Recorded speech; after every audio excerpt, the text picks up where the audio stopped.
The gameplay packs in Train Sim World are a controversial topic, often coming across as lazy cash grabs and presenting poor value for money.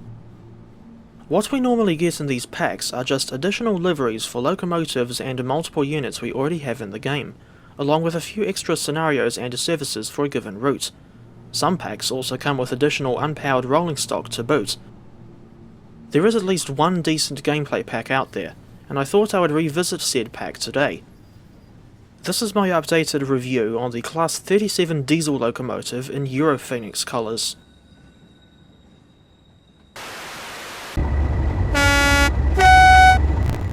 The Rail Operations Group / Europhoenix Class 37 add-on was released in March 2023, and the version compatible with Train Sim World 4 costs $9 New Zealand dollars at full price on Steam. This was the only part of Dovetail's second Loco add-on bundle that I bought, because I didn't care for the BNSF SD70ACE or ICE 3 and ICE 1 with differently coloured stripes. I mean, seriously, who thought it was a good idea to make such minor livery changes payware? It's interesting to note that Dovetail hasn't made another Loco add-on bundle for the TSW4 routes, and the most recent gameplay packs have all been from third-party developers.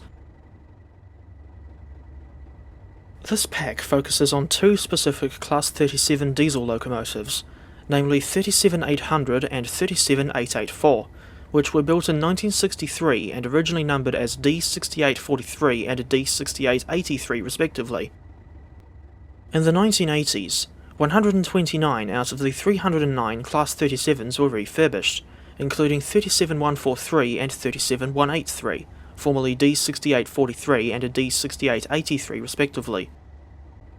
These two were renumbered as 37800 and 37884, then redesignated as Class 37/7, which means that they were rewired and fitted with either GEC or brush alternators in place of the English Electric original.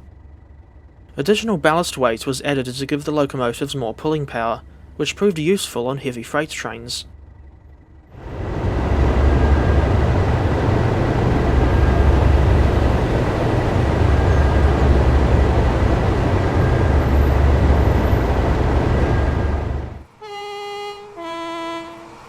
Besides the Europhoenix Class 37 herself, this add-on in TSW also includes an additional livery for the Class 375/9 EMU, namely Southeastern White with the grey stripe.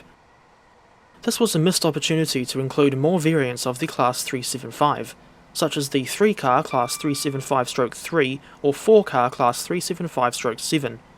Both of those variants have an older light cluster style to boot.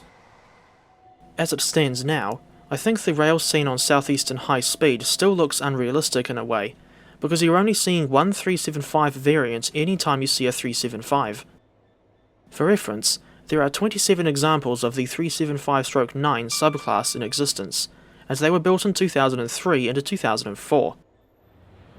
This variant has a newer light cluster design and a questionable 3x2 seating layout, and I can only imagine how uncomfortable / cramped this layout would be if the train was full. This isn't just a lazy reskin of the Class 37/5 that comes with the Tees Valley line. As you can see, Dovetail did alter the model to accurately depict 37800 and 37884, which have a high-intensity headlight and a centre headcoat box that got plated over with marker lights in the mid-1970s, around the time when British Rail stopped displaying train headcodes on their locomotives. These two also have little snowplows and folding downer couplers at each end. The latter allows the locomotive to couple up to Electrostar EMUs without needing a barrier wagon. Meanwhile, the Class 37/5 from the Tees Valley line has flush marker lights in place of the old split headcoat boxes with which she was originally built, and you can also see where the old crew access doors used to be, and that was the reason why the headcoat box was split in the first place. She also retains the old horn grills in the nose, while 37800 and 37884 were built with their horns placed on the cab roof. As far as I can tell, the sounds from the Tees Valley 37 were reused on the Europhoenix locomotive. I've never seen or heard a real Class 37 in person, so I can't verify how accurate these sounds are.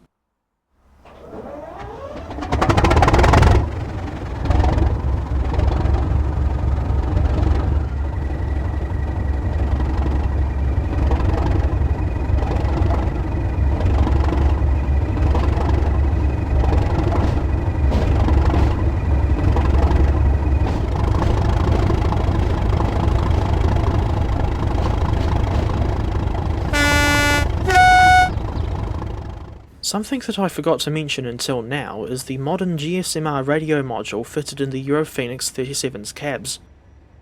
The Tees Valley and West Cornwall 37s don't have this newer radio, as it didn't exist yet in their route's respective time periods. Unfortunately, or perhaps unsurprisingly, none of these locomotives have their engine rooms modelled, so the only part of the interior you can explore is the cab at each end.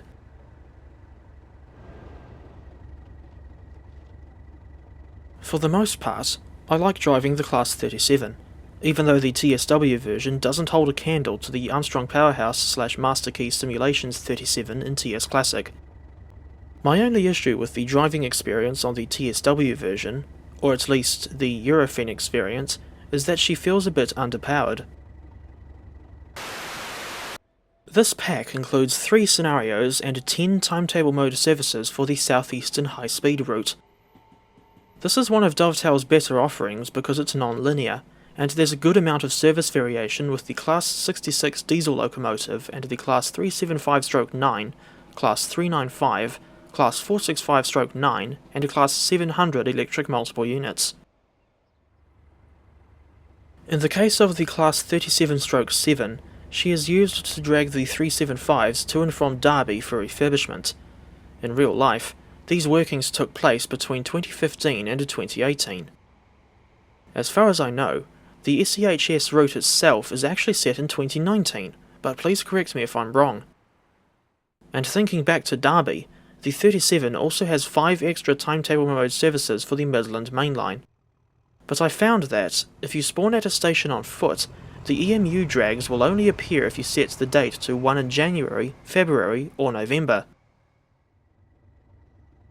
There's an unusual and inconsistent bug when you're running an EMU drag, in that you can sometimes hear the EMU's motors making the usual noise as if the unit was actually running, even when you're on the non-electrified Midland Main Line. But while I was making this updated review, I noticed that the 375's motors were completely silent on at least 2 occasions, one of which was in the scenario called Risky Rescue. I have no idea why I'm still hearing the 375's motors when the unit is supposed to be towed dead. At the end of the day, and although I still don't like gameplay packs in general, or rather I don't really like them anymore, I can still recommend the Europhoenix Class 37 add-on for Train Sim World 4. The locomotive looks and sounds decent, as far as I'm concerned, and serves as a welcome addition to the Southeastern High Speed rail scene.